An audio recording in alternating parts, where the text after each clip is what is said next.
Want a healthy, plant-based power meal you can make in one pan? Let's cook up this colorful sweet potato and black bean skillet.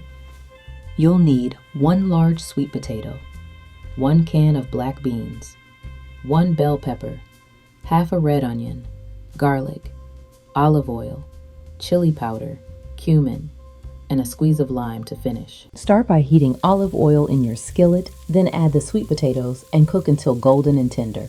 Add diced red onion, bell pepper, and garlic, then saute until everything softens and smells amazing. Next, add your black beans, chili powder, and cumin. Stir well so the flavors come together. Cook for just a few more minutes and finish with a squeeze of fresh lime. A colorful, hearty, plant-based power meal, healthy, easy, and satisfying in a snap. The full recipe is in the pinned comment. See you next time.